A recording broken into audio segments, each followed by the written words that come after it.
The broadcast is now starting. All attendees are in listen-only mode.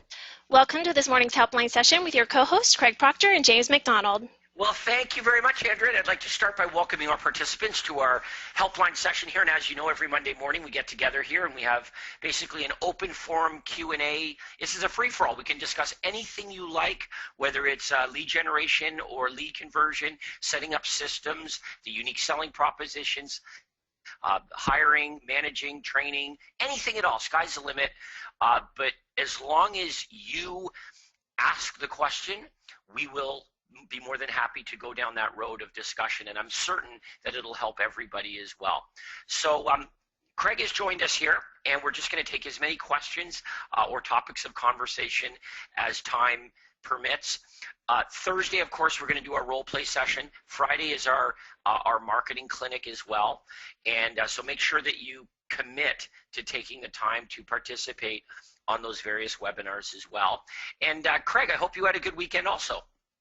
I did, James McDonald. Yourself? You're back in Toronto for now, and then it's back to Florida for you, is it?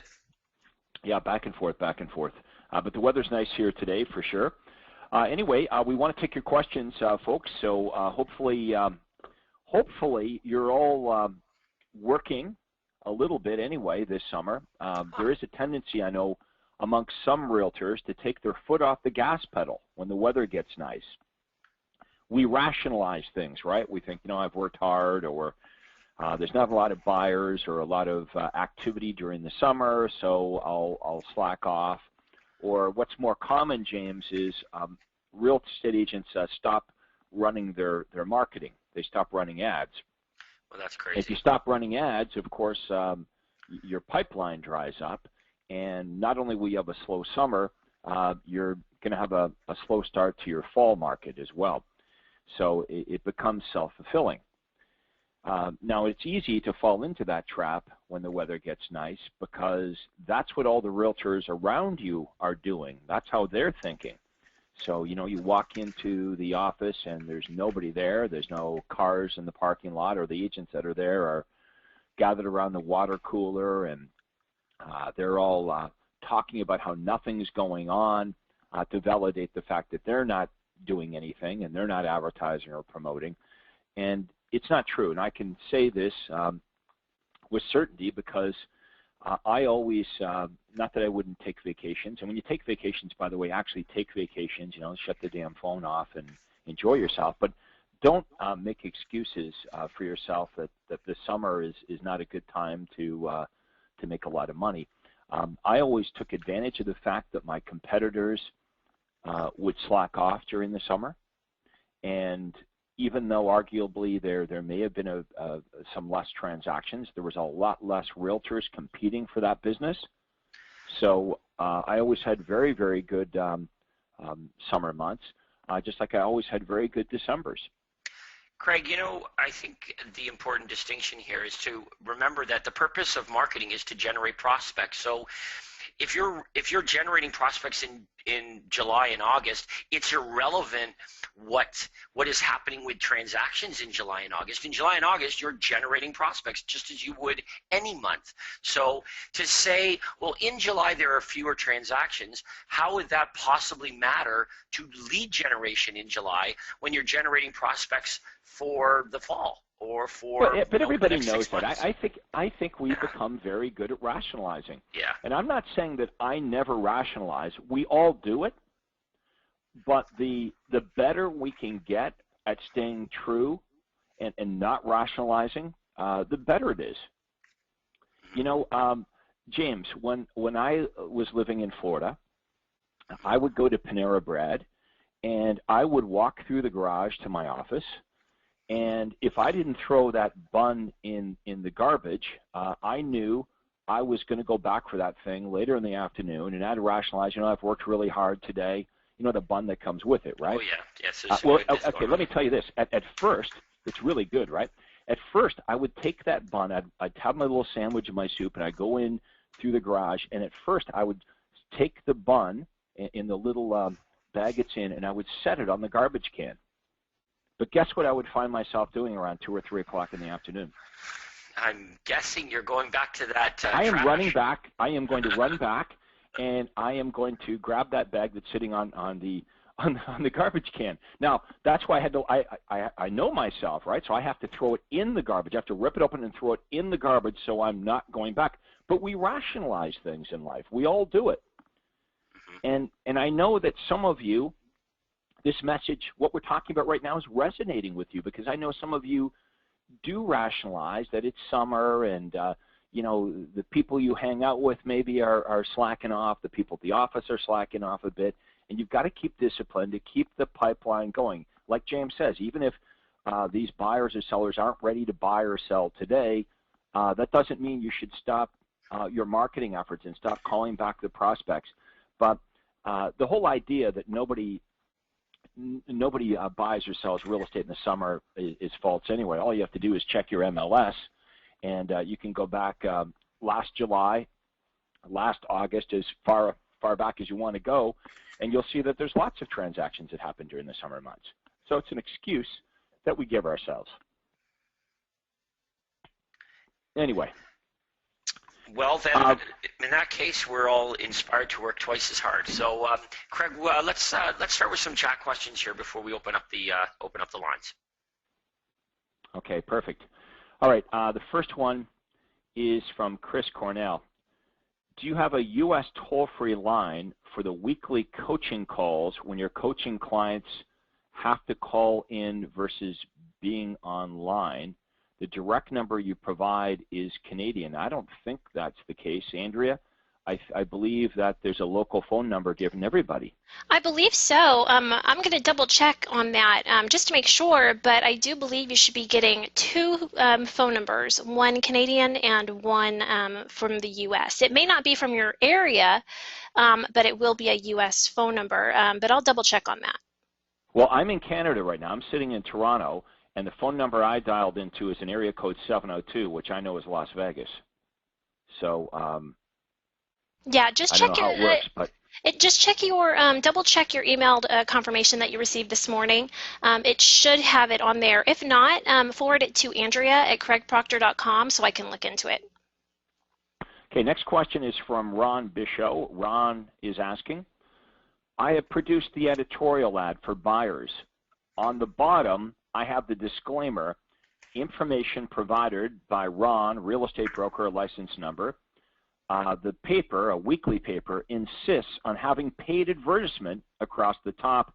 Any suggestions on how to not have them run that across the top? I built it to match their column size and font size, etc. Okay, so they made me do the same thing. I'm not sure whether it said advertisement or paid advertisement. Maybe you can work with them, Ron. It was paid advertisement. Was it? Okay. Yep. And it worked. Maybe you can, work with them to make it as small as possible. I was able to get them to move it to the top right-hand corner instead of having paid advertisement centered smack dab at the top of the ad over the headline. Maybe it could be in italics. So all you can hope to do is work with them to try to minimize it. But still, as James said, I had to do the same thing, and it didn't stop me from having success with the ads.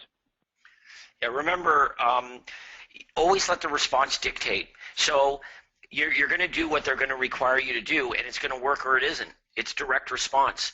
And if it doesn't work, well, then you've got to change it. And that means if the newspaper refuses to change it, then you've got to do something else because it's never going to work. But I think what you'll find is that the paper is pretty flexible. And the reason is when you ask to see the policy, it very likely won't spell out that, paid advertisement must be dead center in block writing. It'll be a lot more subtle than that. So it'll give you a little bit of room to work with the papers. And we've seen this for many, many years running these editorial style ads. Here's the best scenario. The bottom is the best case scenario, running paid advertisement on the bottom. The next best thing is you have a laser hairline thin border around your editorial, and above that on the right-hand side, you have paid advertisement. And then it kind of doesn't look like it's part of it. Here's the bottom line. When prospects are, when consumers are scanning headlines, They need to read the headline, not paid advertisement. And if they read the headline and they're motivated to buy or sell real estate, they'll be drawn into the article from the very compelling headline, and then the ad will work. And that's what Craig discovered for many, many years. His ads actually said paid advertisement at the top, and we still generated a dozen leads very consistently for many, many, many years. Well said. Our next question is in regards to Talking House. Heidi is asking, hello, which company provides the Talking House transmitters? The answer is Talking House. If you just Google Talking House, Heidi, which I just did, you'll see that you'll find information on where to order it. So just type into Google Talking House, as Andrea is doing right now. Yes, not Talking Heads, Talking House. And okay, so see where it says I Am Radio? I think that's the company that bought them. So yeah, click on that.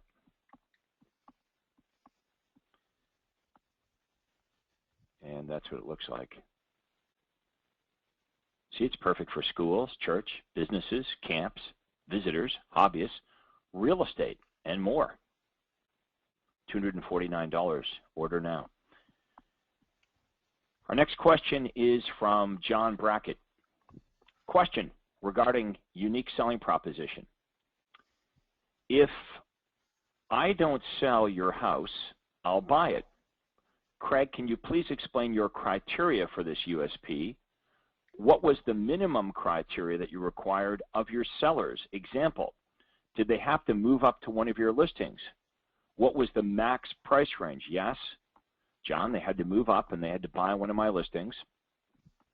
The most I would guarantee a home at, probably in today's market, would be, I don't know, $1 million, because that's sort of would be a reasonable cutoff in my marketplace right now. But I would go slightly over like the average price in the marketplace. You obviously don't want to get stuck buying you know, a $3 million home if somebody moved up and bought one of your $6 million listings. Now, if you don't have any $6 million listings, you probably don't have to worry about that happening. There was a 120-day closing required, so my move-up buyer had to accept that, and so did the seller, because I needed time to sell the property. And I don't know what other things you might want to know about it. There was a 5% discount off of market value, so we were guaranteeing 95% of market value, and then the real estate commission would go off of that as well. Let me know, John, if that answers your questions. We'll take our next question here. Our next question is from Austin Goodell. How you doing, Austin, this morning? Good morning, Craig and James. Our brokerage sponsors conversion accounts for the agents. Is there any incompatibility between that platform and our CP marketing methods? Any comments or perspectives that you have will be helpful. Well, conversion is much like Commissions Inc. Okay, so it's an IDX, and the leads are going to be treated the same using the universal callback script. So it's you know, not so important where you generate the leads. We just want to generate leads. Some of you are generating a lot of leads on your own, and you don't have to purchase any more leads. You know, and that's our goal, is to help you generate as many leads as you possibly can, and then you have, you know, the ultimate control, because you can generate them. You know how to do it. You're not depending on anyone else. But in addition to generating your own leads, you of course can purchase services that provide you leads. Okay, and we have affiliations with lots of companies like that, like Bold Leads and Commissions Inc. and SmartZip, and Conversion with a K is just another one of those companies. Okay, Mike Boychuk says, FYI, I've been picking up Talking House transmitters on eBay for $50 to $100 each, $50 to $100 each. Very good point.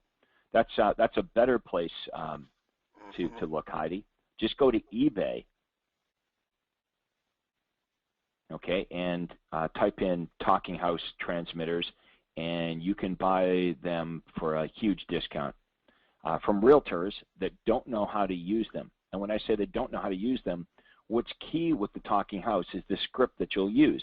If you use a poor script, you won't generate any leads, meaning you won't make any money with the talking house transmitters, and then you'll give up on them because you would think that they don't work. So there's lots of realtors that didn't use the proper scripting with their talking house transmitters who've given up on it, and they're selling their talking house transmitters on eBay right now. Mac Rogers is asking, how would you use the guaranteed sale if you don't have a move-up property listing? Would you use a different USP? Well, that wouldn't stop me. Hey, the best time to run it, Mac, is when you don't have any listings because you don't have to worry about anyone moving up and buying one of them. Just joking. But look, seriously, once you start offering the guaranteed sale program, guess what's going to happen in very short order? You're going to have lots of listings. So to begin with, you run the ad, you know, your home sold, or I'll buy it, or move up to any one of my listings, I'll buy your home for cash. And let's say I respond, and you know, you would say, well, Craig, are you thinking of making a move? And I would say, well, John, you know, Mac, I would say, Mac, yes, I am. And you would say, well, when, you know, can I come over and have a look at your house? And I would probably say, well, what do you need to look at my house for? Can't you just tell me what it would, you know, how the program works? To which you would say, how could I tell you, Craig, what, you know, your home, what I'd buy your home for without a chance to look at it first? Now you're sitting at my kitchen table, and now I say, hey, Mac, this is what I'm looking for. I want a 4-bedroom, this square footage is part of town. And you would say, well, unfortunately, I don't have anything in that area that matches your criteria right now. But since we're together, why don't we get your house on the market? And should I list something that matches your criteria, then we can talk about the guarantee at that point. So understand the purpose of the guaranteed sale program is not to have you and I running around guaranteeing houses. That's not the purpose of the campaign. The purpose of the campaign is to get a guy like me that wants to sell and buy another property to contact you. So it doesn't matter whether you have any listings or not. That's still going to happen. That benefit of compelling a, you know, would-be move-up buyer to contact you, that'll still happen. A lot of times, by the way, the people that call me on the program aren't even buying another property, or they're buying a property outside of my area. You know, they're in Toronto and they're moving to Vancouver. Well, they're certainly not going to be moving up and buying one of my listings. Which is why you really don't want to have that discussion over the phone. Never, no. You see, some of our members, they have this all wrong, James, and what they try to do is, well, I don't know if they try to do it, but effectively what they do is they eliminate buyers. So let me show you how that would look like. So James, you're calling me about the guaranteed sale program, and I call you back and I say, okay, James, you were calling about my guaranteed sale program. Where are you thinking of moving to, James? Vancouver. Oh, well, it's not going to work for you then. So hang up, please, and go away. Yeah, you have to move up and buy one of my listings. So you should just hang up and go list your home with another agent. Right.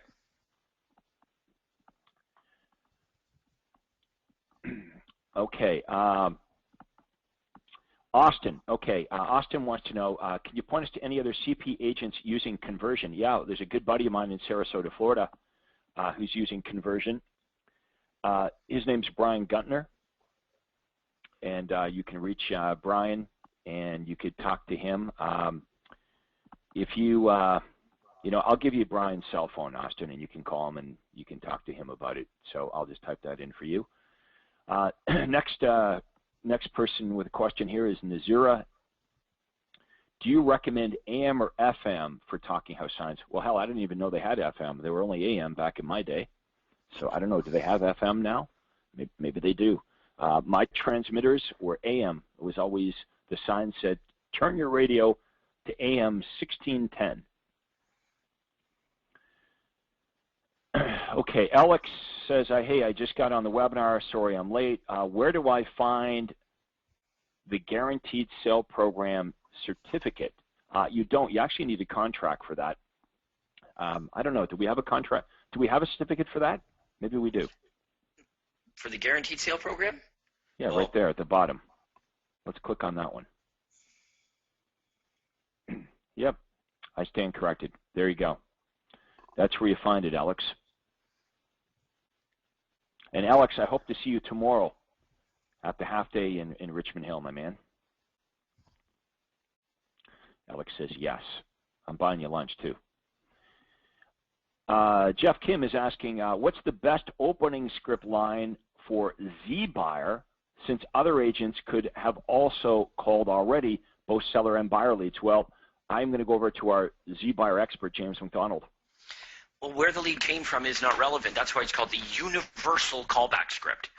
Whether they responded to Z-Buyer or they responded to any information, the bottom line is they accessed information from you, and you are calling as a courtesy to let them know that they have access to the information or that you've provided them. Hang on. So what you're saying is we have one script that works in all these different situations regardless of where the prospect came from? It's almost as if it's universal. Really? Because yes. So it's not the sometimes it works script.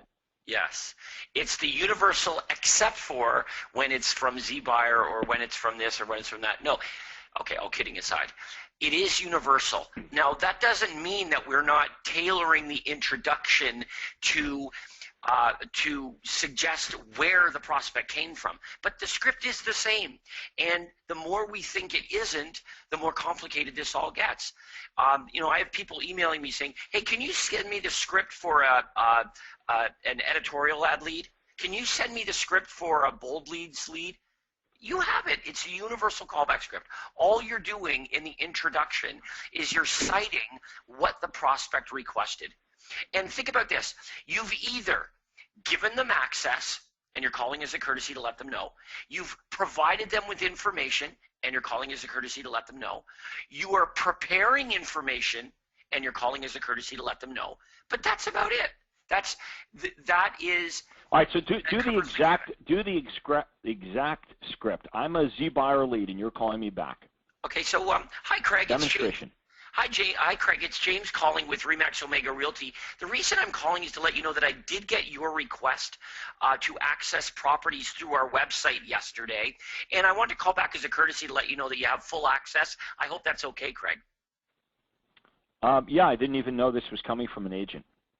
Yep, that's me, James with RE/MAX Omega Realty. Hey, by the way, Craig, are you considering making a move in the next 3 to 6 months?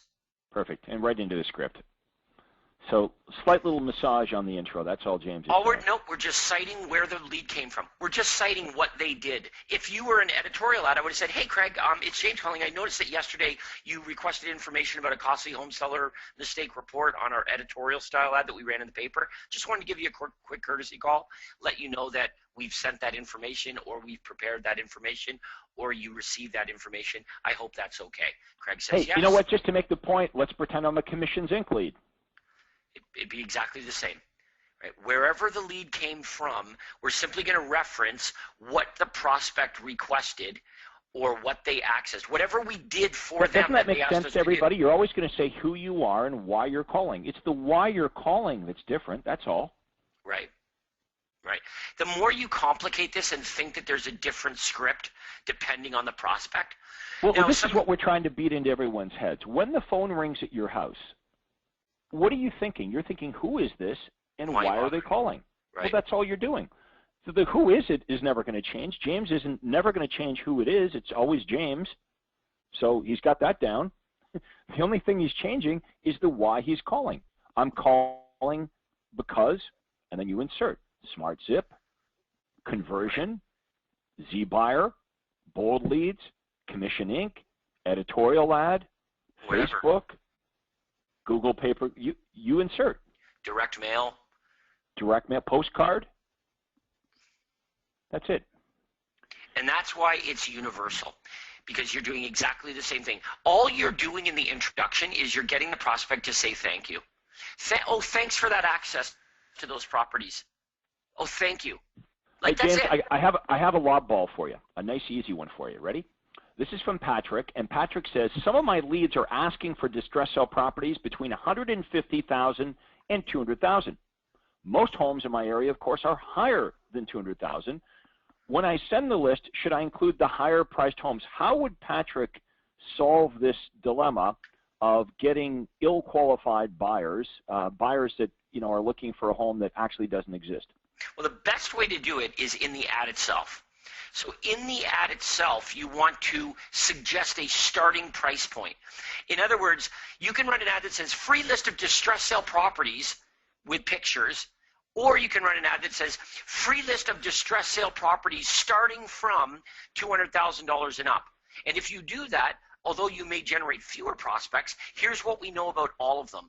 They're all looking for at least $200,000 and up. Now, please change $200,000 to suit whatever price range is appropriate, but you will get who you ask for, and you will eliminate those that you don't want.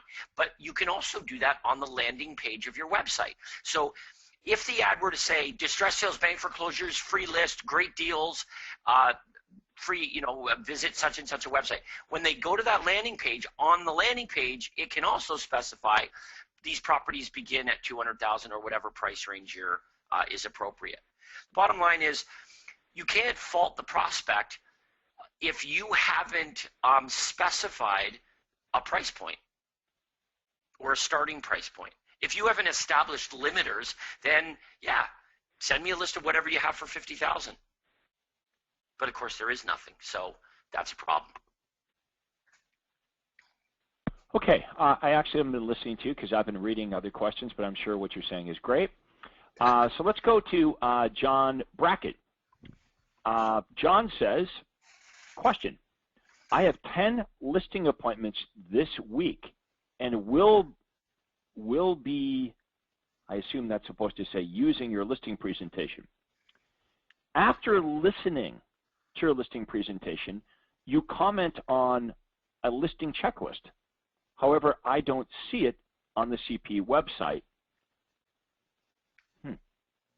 I want to provide my assistant with a listing checklist. That's from the gold plan, right? Oh, the listing checklist. Okay, no. Okay, not so here's what I think the listing checklist, I think he's referring to this, is, James, if I was coming over to your house, I would have like my 21-point plan, right? I would have all the stuff that I'm going to do. Right. I would have that written out. Okay, now here's what you want to do. If this is what you're talking about, John, my listing checklist, these services that I promised to provide, I think in the gold plan, James, I called this my professional service guarantee.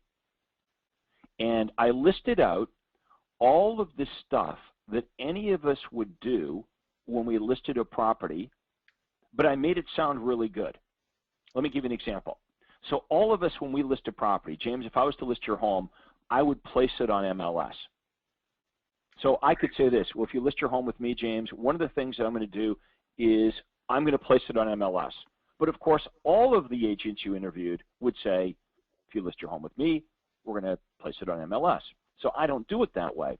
What I would say is, James, if you list your home with me, I'm going to send information on your home out to 40,000 agents.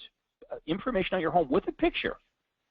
And all the information on your home, all the details of your home, I'm going to send it out to 40,000 agents in the Greater Toronto area within 48 hours of you listing your home with me. Yep. Now, I made that sound pretty delicious, sounds right? Pretty impressive. Right, it sounds impressive. I bet no other realtor does that. Well, that's kind of the idea. Everybody does it, and it's something. So my professional service agreement, which I believe is this listing checklist that you're talking about, is it has a list of all the stuff that you and I are going to do anyway, that any agent would do, but we're going to embellish it, make it sound really, really good. Okay, so how about this?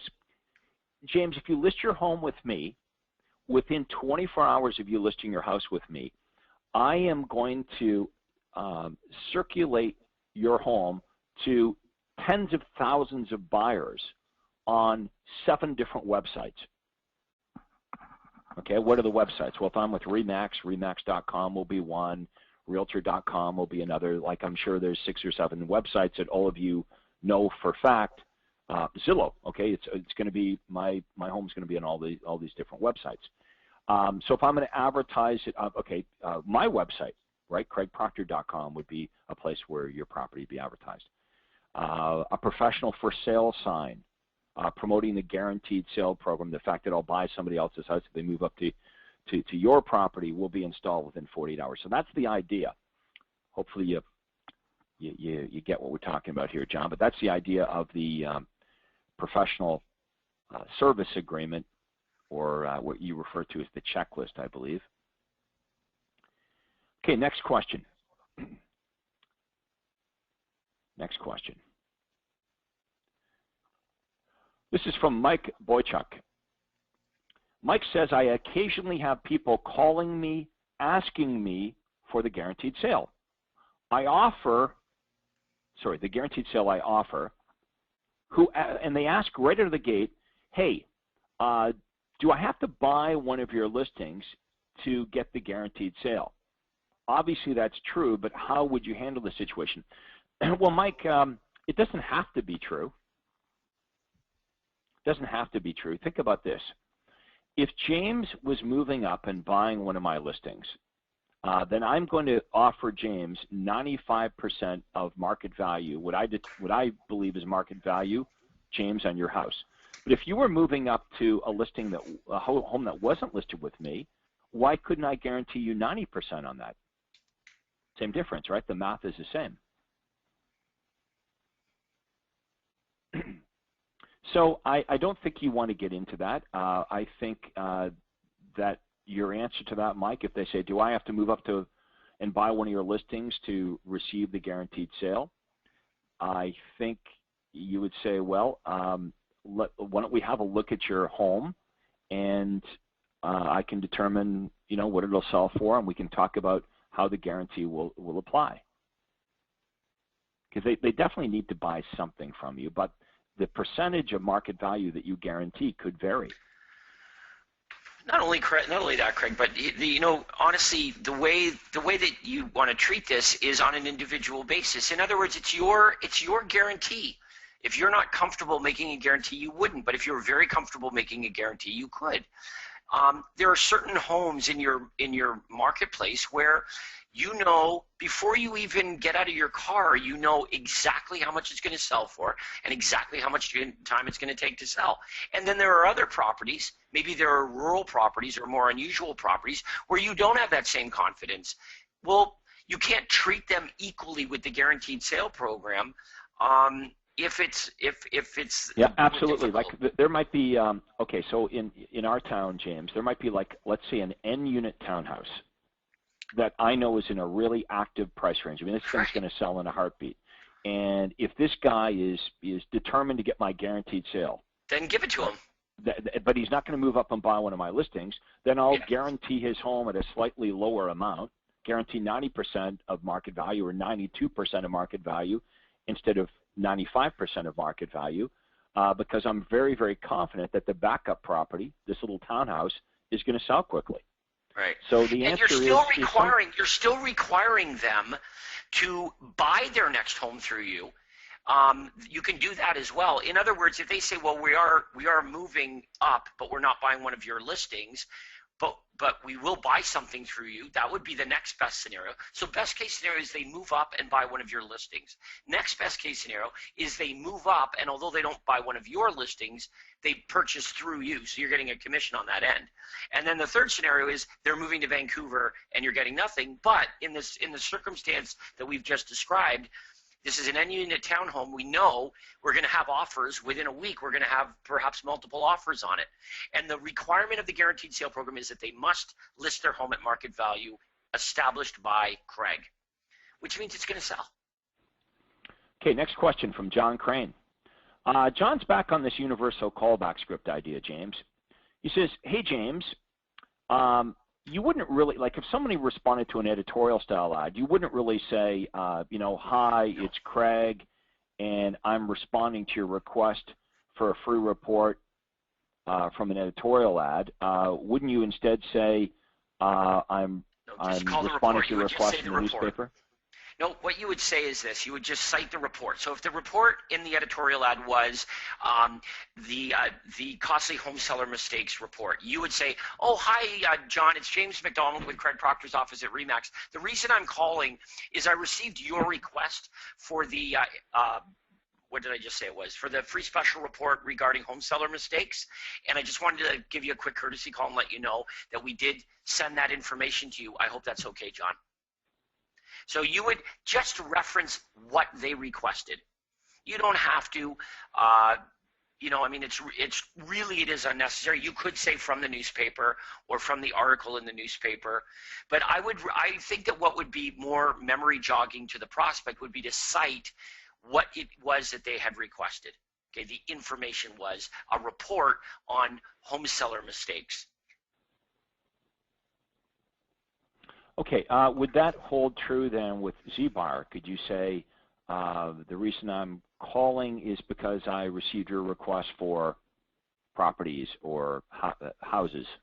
Yeah, but I think you just need to be more specific, because the nature of ZBuyer is if they're looking online, they could be looking at all kinds of different properties. So we want to make sure that they understand specifically what information it was that they had accessed. And we would say that with an editorial. If I said I responded Sure. to James, the reason I'm calling is I was in response to your request for the costly home seller information. And if you said, well, I don't know what you're talking about, I would say, well, it was an editorial ad in last week's newspaper. Oh, Right. okay, now I get it, right? So we Right. would do that if need be. Okay, next question is from John. I do have a follow-up question regarding unique selling proposition. If I don't sell your home, I'll buy it. Okay, the USP, if I don't sell your home, I'll buy it. Follow-up question is, Craig, can you please role play with James how your transition to asking for listing from USP? This will also allow me and others to reference role play on a recorded line for future practice. Okay, so I think what John is asking is, I'm over at your house, James. You're the seller. I'm me. And you've called about the guaranteed sale program. And as soon as I get to your home, I'm going to start talking to James about his moving plans. Quite often, understand the guaranteed sale program is never brought up. Right. But let's say I did bring it up. Let's say I said, hey, Craig, we're getting ready for our move to Vancouver, and your guaranteed sale program really caught my attention. So how does that work? Well, you have to move up and buy one of my listings to get the guarantee.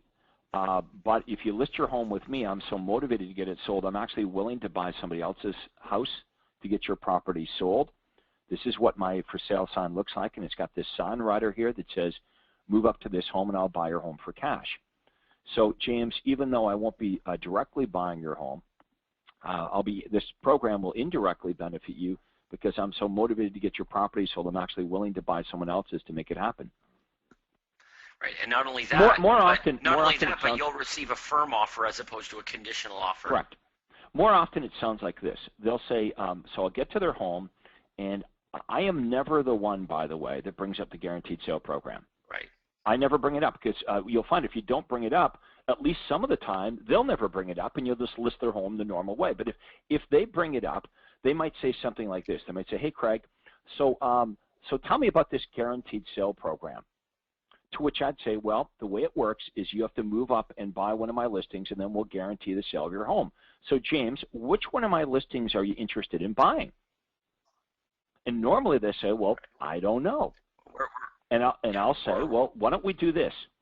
Why don't we get your home on the market tonight, and while you're looking around, if you see one of my listings that you're interested in, then we can talk about the guarantee at that point. Right? Like, why are we talking about something that doesn't apply to you yet, right? So that's you want to write that down. That's really good language. When they press you on the guaranteed sale program, you say, well, you've got to move up and buy one of my listings. Which one of my listings are you interested in buying? Well, I don't know. I mean, we haven't even looked around yet. Well, great. Why don't we do this? Let's get your home on the market today, because we can't really do anything until your home's on the market anyway. That's the first step.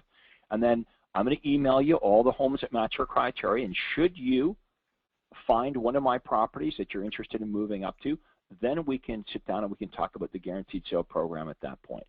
Now, if they press you on that again, then you have to go into the details of how it works. But in most cases, understand, you're talking about something. If you go into the details, on the guaranteed sale program, you're talking about something that's probably not going to happen.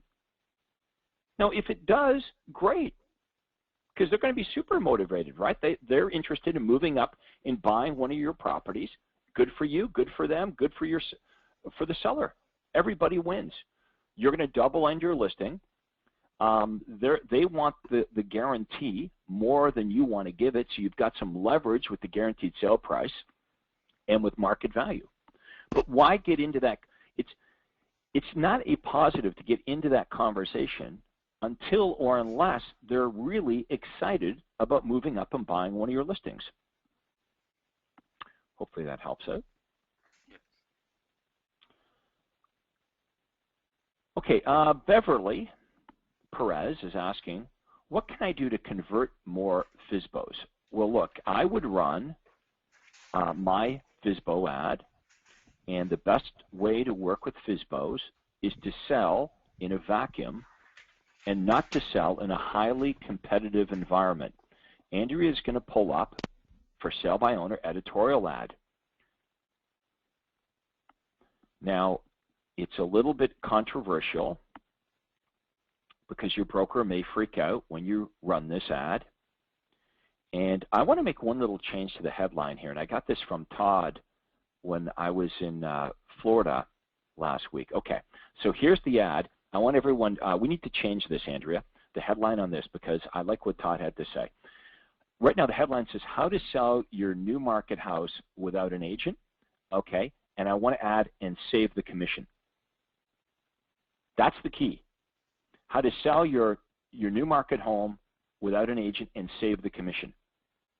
Or it could just be how to sell your home without an agent and save the commission. And save the commission is the key. We've got to add that. And that was on one of my other headlines, but for whatever reason on our example here, that didn't make it. So if you could have Adrian change that to say, and save the commission, because that's the benefit. Selling your home by yourself is not the benefit. Saving the commission, that's the ball game. That's the benefit right there. So Beverly, this is the ad that you run right here. How to sell your new market. Now, you're not new market. Where are you, Beverly? Type in where you're from. Where is Beverly from? Because all we have to do is, Beverly is from Sarasota. That's a lovely place, and exactly where I'm going to be on Thursday. Okay, so all Beverly has to do is, Andrea, change new market to Sarasota, please. So now it's going to say how to sell your Sarasota house without an agent. Andrea, you still there? Did we lose Andrea? I am. I'm sorry. I'm doing, trying to multitask. Are you multitasking? I am, Okay. so I'm sorry about that. Now, okay, now don't spell Sarasota the way that Beverly did. She's got Sarasota. It's Sarasota. And, okay, now why is this better? Why is it better to do it my way than the way most agents do it or the way that I used to do it? Okay, so let's talk about how Craig Proctor used to do it. The 1989 Craig Proctor. The 1989 Craig Proctor, what he used to do is he would, when he was driving down the road and he saw a FSBO sign, I would take my foot off the gas, put it on the brake, and pull over to the side of the road, and I would write the phone number down off the for sale by owner sign. And then I would look in the classified section of the newspaper. You know, we didn't have online. There was no internet back then. And I would write down any, you know, information on anybody for sale by owner, their phone number, and I would call them. But the problem was, James, I wasn't the only one calling them. There would be dozens and dozens of other agents also calling the for sale by owner.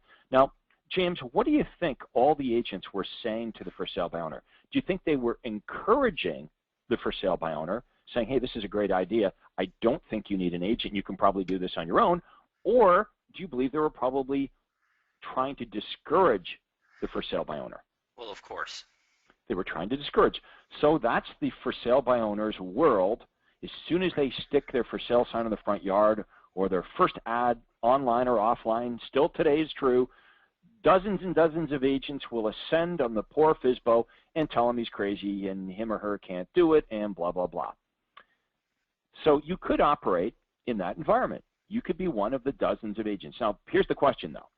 What's the chance of you getting that listing? In all that competition, what's the chance of you getting it, let alone getting that listing at the right price and the right commission rate for the right length of time? What's the chance? Let's agree, not very good. In fact, the chances are very bad. They're poor. Okay, so here's what I do. I run this ad, and I get people that are kind of fantasizing, thinking about, hey, wouldn't it be cool to be able to save the commission? Commission's a lot of money. And they fantasize about it. And the truth is when the rubber hits the road, most of them will not act on that idea, and they'll just list their home with me. But even those diehards, the 1 or 2 out of 10 that persist and want to try it for sale by owner, they think highly of me. They think differently of me. And when I follow up with them, all I say to them is, look, I'm going to send you some information out on how to save the money, how to do this. Now, the report I send them actually does a very good job of talking them out of trying to sell it by themselves, because it tells the FSBO the truth about how much work it is, how much money and time they're going to have to spend on selling their own home. And many of those diehards, the 2 out of 10 that actually attempt FSBO, when they give up, who do you think they're going to list with? The other agents that hounded them and told them they couldn't do it, or the only guy that tried to help them? I'll even, you've heard me say this before, I'll even, none of this should be new, by the way. A lot of the stuff James and I talk about is not new. It's just you got to hear it a couple times before you get it. But I even offer to loan them my for sale by owner sign. Andrew, do we have a picture of that sign somewhere? Maybe? I can see if I can find one. Yeah, maybe see if you can find it. But I created this generic FSBO sign, and it says free recorded message. It says, you know, house for sale. Looks kind of homemade. And there's a free recorded message with my 1-800 number. And I even say to the seller, look, I'll not only send you a free report on how to do this and how to sell your own home, I'd say, James, I'd also like to loan you my for sale by owner sign. Well, the FSBO say, well, gee, Craig, you dummy, I already have my own for sale by owner sign. And I'll say, yes, but when I what phone number do you have on it? And they'll say, well, I have my cell number, my work number. And then we get into this conversation about, well, you're at work all day. How are you going to handle the calls? I have this recorded information line attached to my for sale sign, and I could show you how to record a real killer message. Well, you're at work. That would compel people that are interested to do such a great job of talking about your home. The people that are interested will leave a message, and the people that are not interested, they'll go away. See, the FSBO is not interested in people that are not interested. We are, as realtors, we're interested in anybody, whether they're interested in that home or any other home. We want a buyer, but the FSBO is not. The FSBO says, okay, Craig, sounds good, but what's the catch? And I say, well, look, there's no catch except I have one request, one thing I ask, is that if I help you record the script, professional script, and I loan you my sign, that if you're not successful selling it by yourself, that you'll commit to at least interviewing me when it comes time to meeting with agents. You're not committing to list with me, not committing to any of that. You're just committing that if you give up on the FSBO idea and you decide that you're going to speak to agents, that you would commit to me being one of the agents that you're going to speak to. Does that sound fair? And they always say yes, or most of the time they say yes. And then I have an opportunity to go over to their home. Now, here's the cool thing, Beverly. I can go over to their home now. Why do I need to go to their home? Because I want to help them write the script. So now I get to look at their house, build a little bit of a relationship with them, sit down, and we work on the script together. So that's how we're going to get in the door, because I can't write the script without having a look at the house. So I'm not coming over to their house to get the listing. I'm coming over to their home to look at it so we can write the script. And this is where you're going to show off your marketing savvy. You're going to impress them with your script. They're going to listen to it and go, wow, I could never have recorded that. That's really cool. And the great thing about this is any buyer prospects that call off of the for sale sign and enter the 4-digit ID number for that property, you're going to get a copy of them as well, Beverly, because it's your hotline. So if the buyers aren't interested in the FSBO, they might be interested in something else. Even though the FSBO doesn't care about that buyer, you, Beverly, the realtor, certainly would. So that's how I do for sale by owners, and it's exactly how I do expired home sellers as well. Wherever possible, we want to sell in a vacuum. We do not want to sell in a highly competitive environment. Next question. This is from Brett. Craig, what was the name of the service you used to pull stats from MLS for you, specializing for your specialized knowledge portion? Okay, it's IMS. Reality. Can you go to Reality, please? Andrea, please.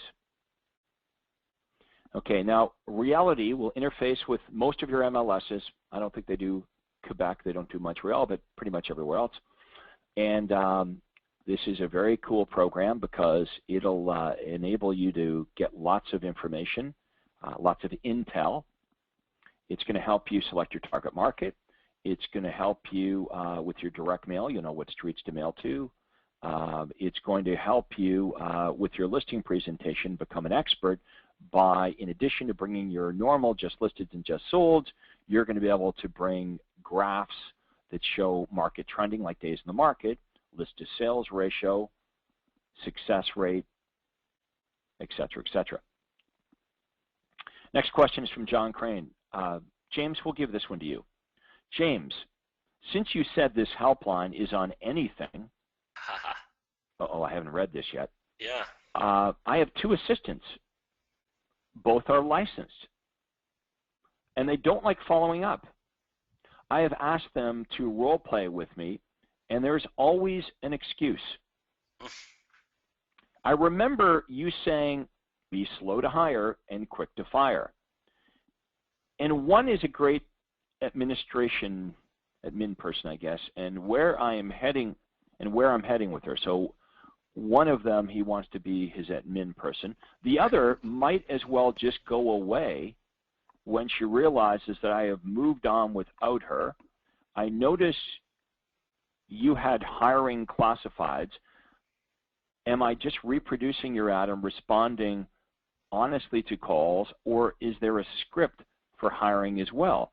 Well, Andrea, can you show some of our recruitment ads, please?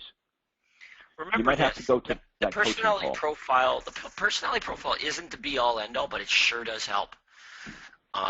And the truth is this: is that if you hired somebody to do inside sales and you're bringing them, you're pushing them in the direction of an admin person, it tells me that the personality profile wasn't used in hiring that person as an inside salesperson in the first place, because anybody that would be suited to administrative work would probably not make a particularly effective inside salesperson. So bear that in mind as well as the interview with the person that you're hiring. A sales background will likely give you an insight into their personality as well and their likeliness of being good on the phone. But this is your business, and I can't believe that somebody that works for you would say, I'm not going to do what you're asking me to do. You teach people how to treat you, and if you've taught your inside salespeople that the way they treat you is by refusing to do what you want them to do, which is in their best interest, by the way, to role play with you or to role play with me and become better at what they do means everybody wins. If they're better at what they do, they make more money and you make more money. So I don't know, if you start over again, which wouldn't be a terrible thing to do, you need to establish at the very beginning of the process that in order for them to excel, this is something that they have to do. It's not an option. It's not voluntary. It's required. Like Craig required me to pick up his dry cleaning.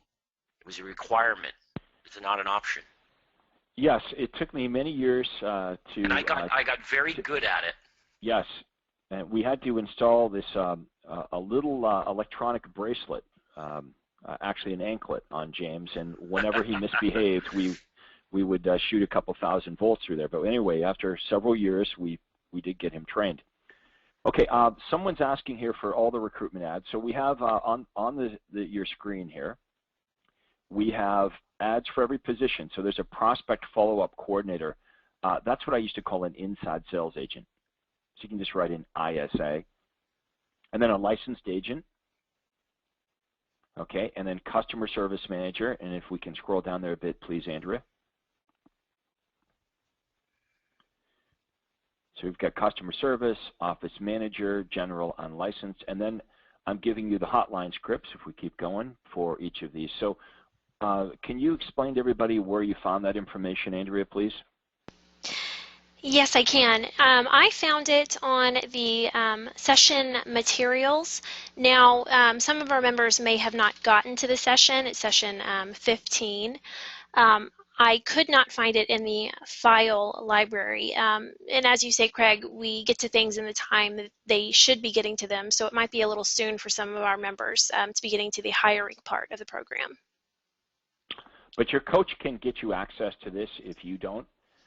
So if you're looking to recruit some people and you need access, then your coach can get you copies of these ads, the hotline scripts, everything that we do to recruit. But every part of your business is systemized. This is a complete system, not just lead generation, not just conversion in the script and the presentations, but the systems, the processes, the hiring. It's all here. Everything from how to recruit them, how to hire them, how to train them, how to manage them, etc. And I and all of our top agents have fairly good-sized teams. We didn't start off that way, but we ended up that way. You see, what happens if you hire the right people at the right time in your business, doing the right things, two things will happen. You will make more money, and you will spend less time working. So let's say that was true, and you hired your first assistant. You hire another person, and you do it properly, and you make more, and you do less. How many of you would decide to stop going down that road? So you hire another person, and you end up making even more money and working less. Are you going to stop now? I don't think so. And you hire a third person, you end up making even more money and working less. Are you going to stop now? Of course not. You would continue to go down that road. Mind you, you have to do it properly. Some of you have not had a good experience with growing out your team because you've hired perhaps the wrong people at the wrong time doing the wrong things. So just getting help is not a solution if it's not done properly. It could actually make things work. Just like everything else we teach, you have to do it properly. Spending money on advertising that doesn't work doesn't make things better, it makes things worse.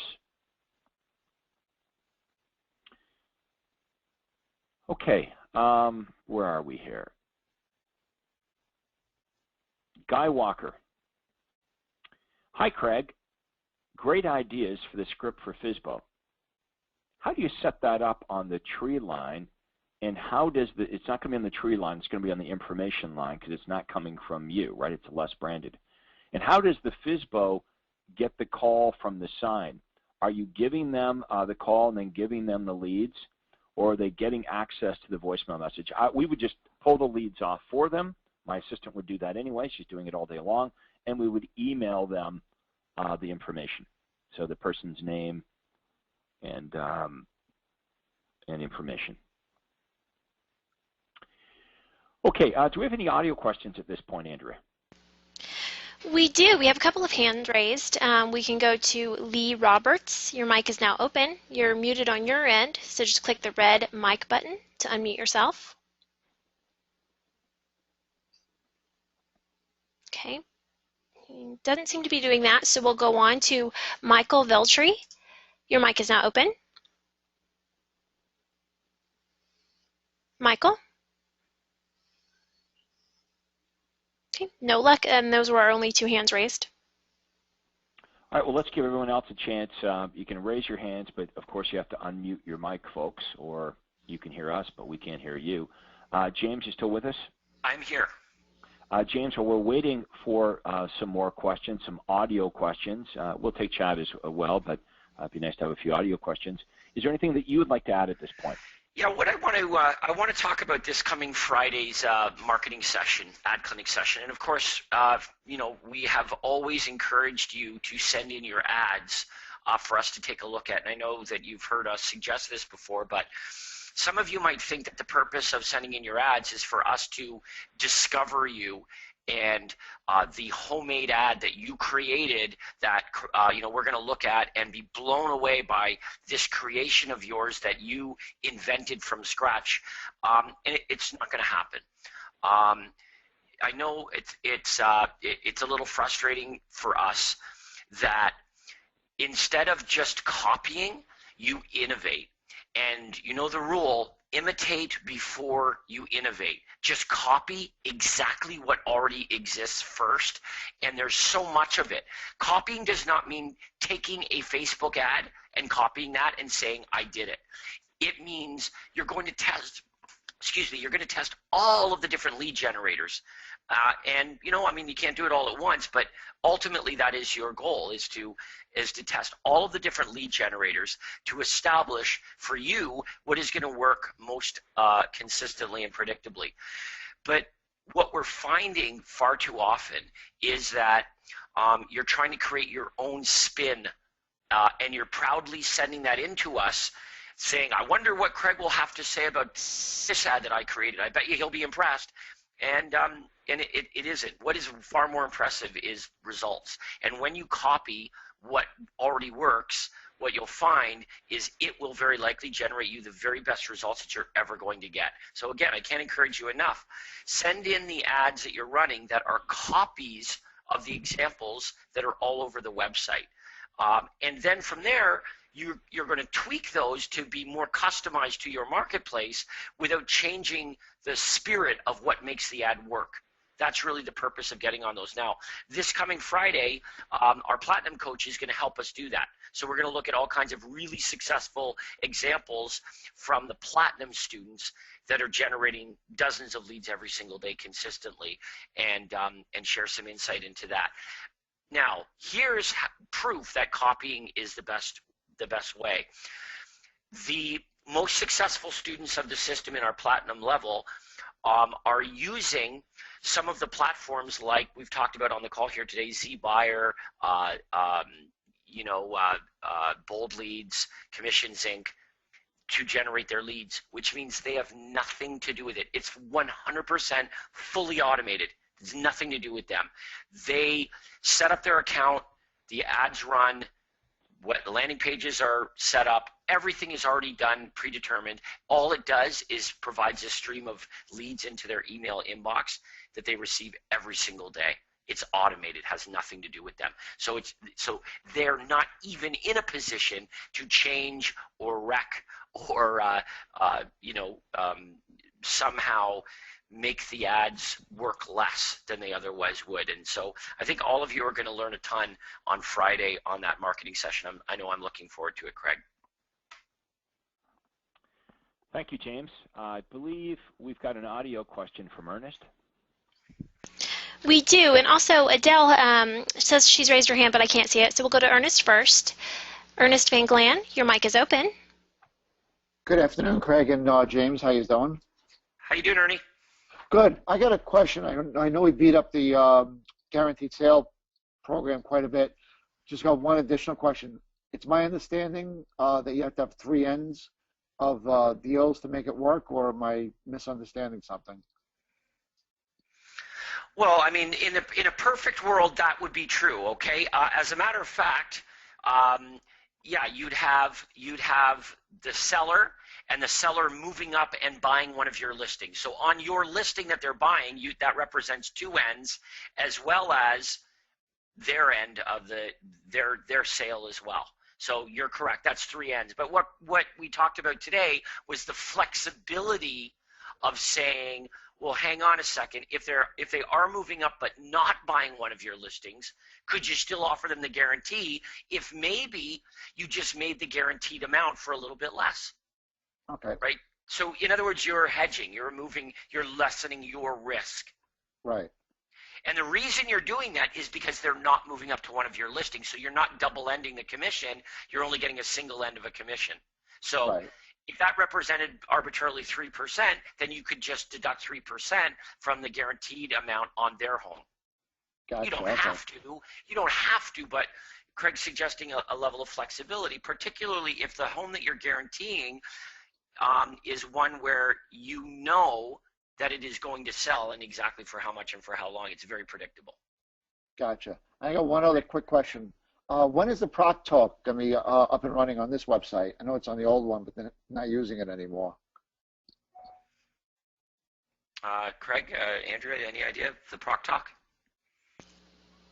That's I believe that's for Platinum members, and I was not aware that that's not working. Okay. So, Andrea, do you know anything more about that? I don't. I know I had read your question, Ernest, but I don't know much about the Proc Talk. I can get with Adrian. Shoot Todd an email on that, Andrea, Todd. and Okay, let's find out if it is in fact working and Ernest is having some problems with it or what the deal is.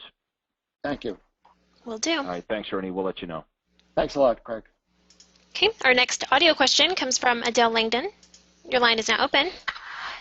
Hi, Craig and James and Andrea. Can you hear me?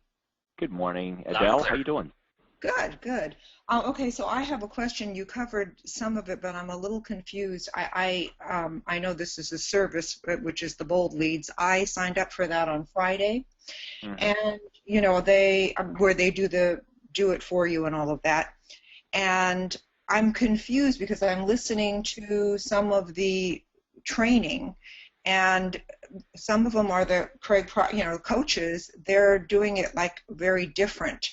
So my coach doesn't use Bold Leads at all. So he's like, I don't use it. So I didn't really get much information. It has a thing where it just immediately says, you know, I'll call you shortly. It's kind of warning them. And I'm wondering, can I just do it the way I've been doing it with the other stuff? Just. That's what we want you to do.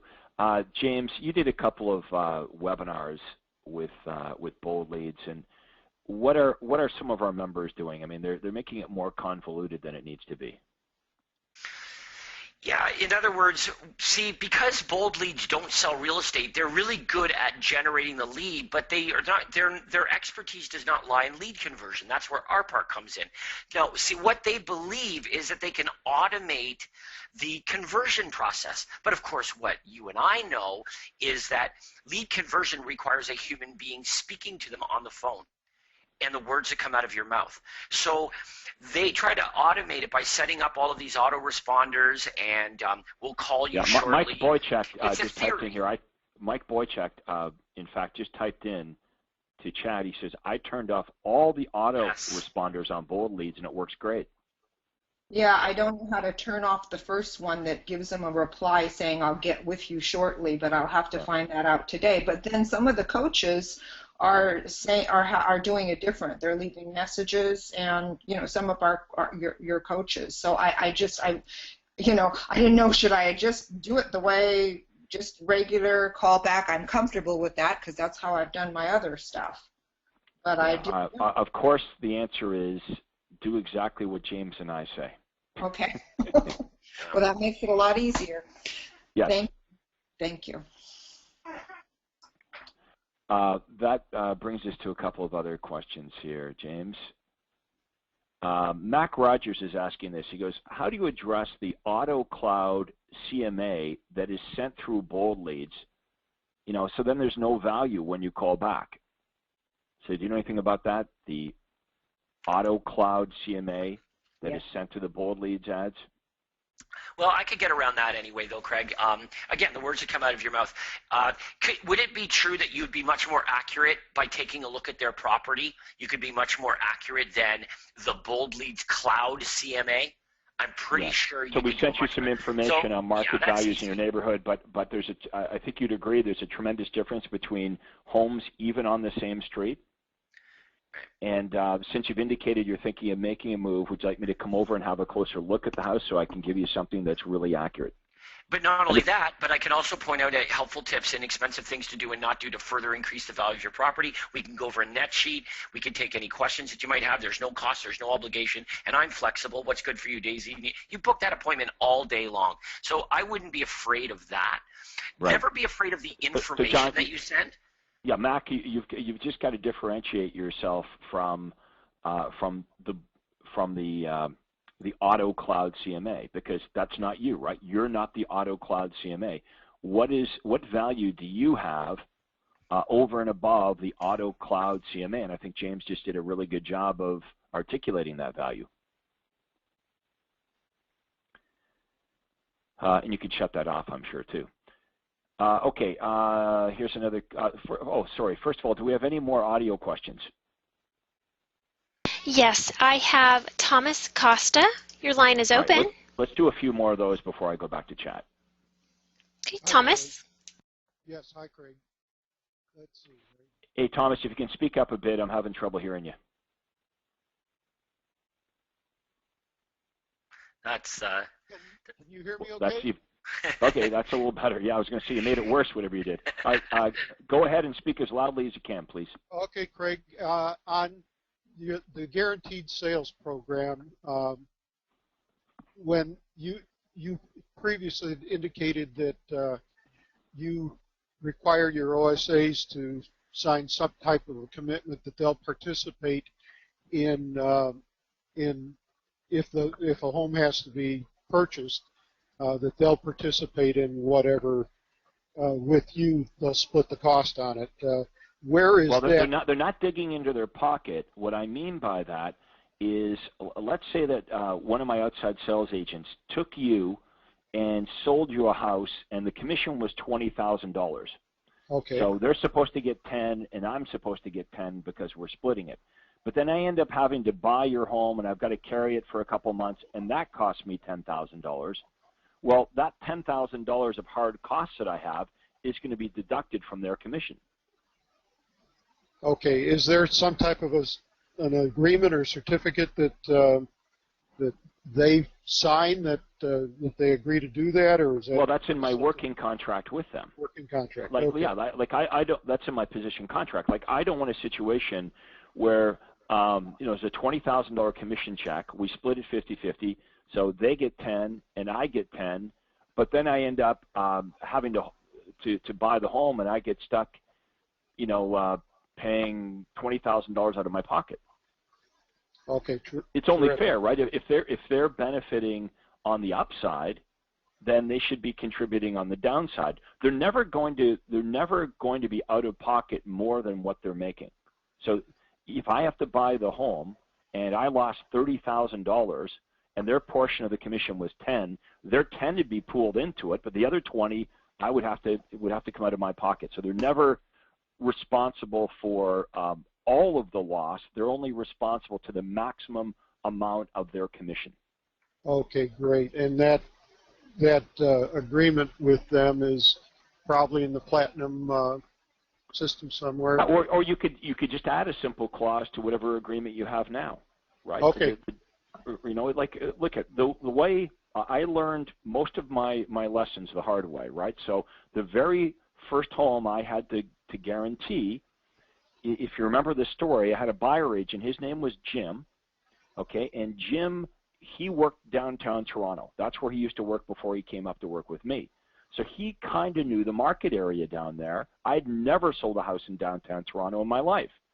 So when he had this buyer that wanted to move up to my area, I didn't even bother looking at the house in Toronto because I thought, well, Jim knows the area way better than me. There's no sense of me going down there. I don't know the area. Okay, that's rule number one. You always probably want to look at a house before you buy it. But anyway, made a lot of mistakes. But anyway, so Jim guarantees the house, obviously guarantees it for too much. But if you think about it, it didn't hurt him at all to overprice that listing and give a guarantee that was too high. It didn't hurt him at all because he took those buyers and he sold them a house and made half of $20,000. Right. So the way it was set up, he actually had an incentive to tell the seller in downtown Toronto whatever high price he wanted to motivate them to go buy a house further north. I was the one that got stuck holding the bag. So now that we changed the rules after that point going forward, my agents knew, well, hey, if Craig ends up buying a home and losing money, whatever commission you made on the buy-in will be clawed back.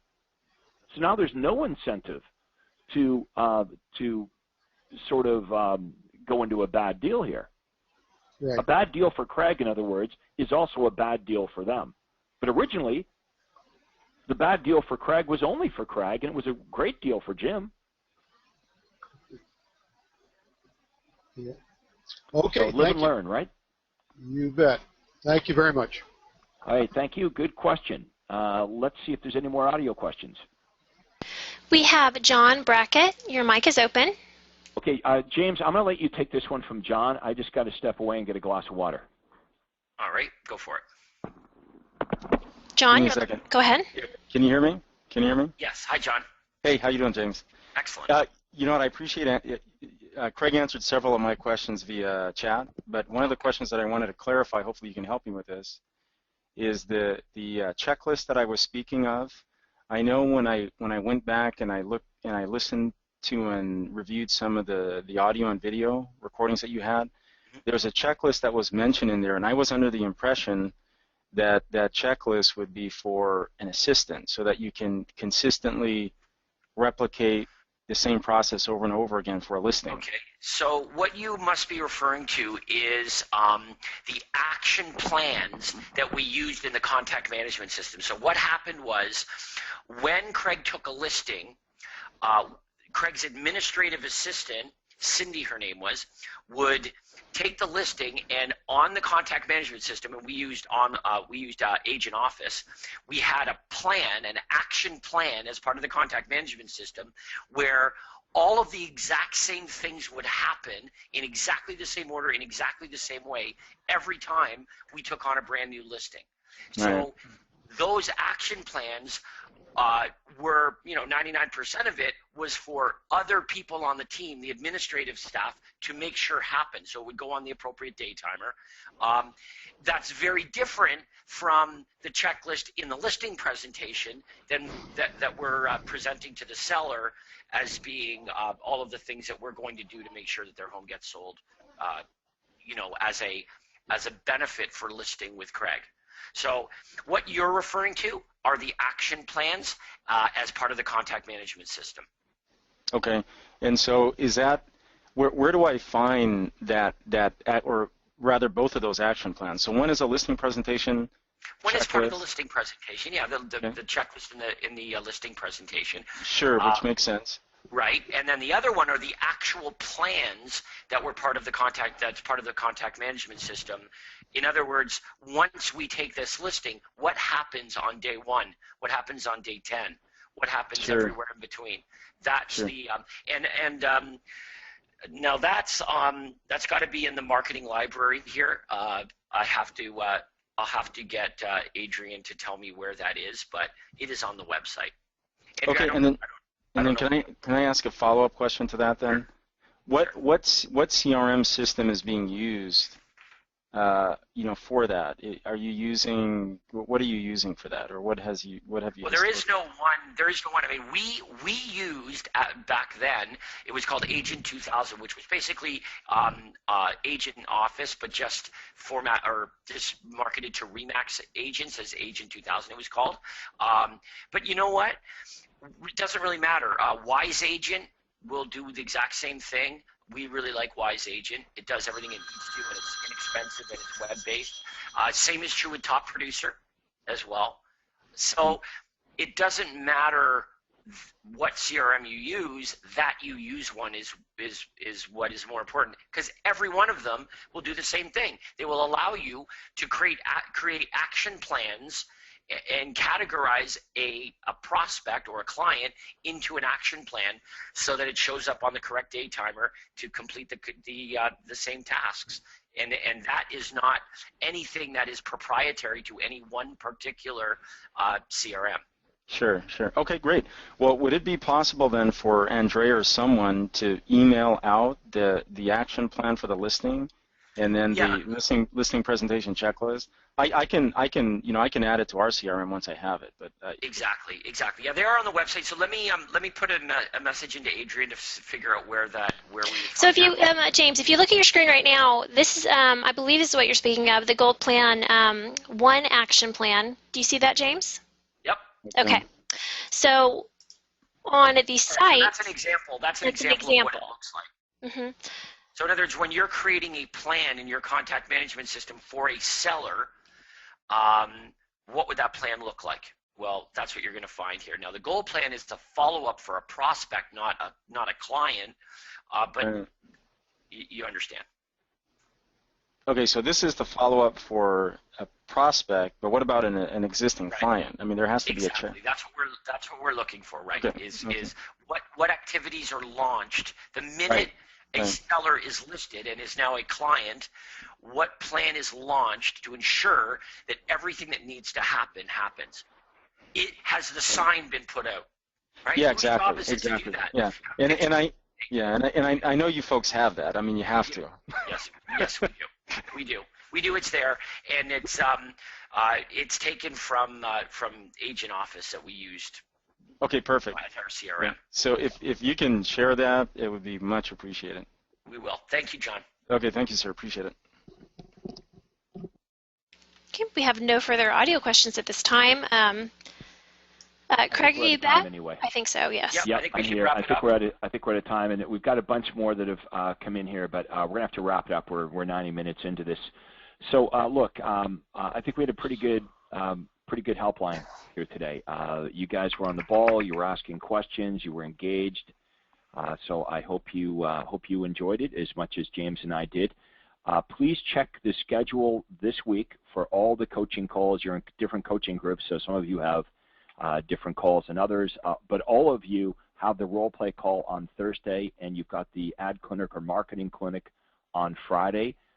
Please be on these. We put a lot of thought into them. We want them to be good, and James is going to go at it here on Thursday. He's going to role play with you. He's going to help you master the universal callback script, obviously generating leads and not understanding that part of it, not mastering what to do with the leads and being as comfortable and as skilled at as James is really the Achilles heel. Most of you are guilty of spending money on generating leads, but not having a real thorough follow-up and conversion process. So, James, I want to thank you for doing a great job here today. Same with you, Andrea. But we're going to wrap it up for today, and we'll talk to everybody soon. Go sell some houses.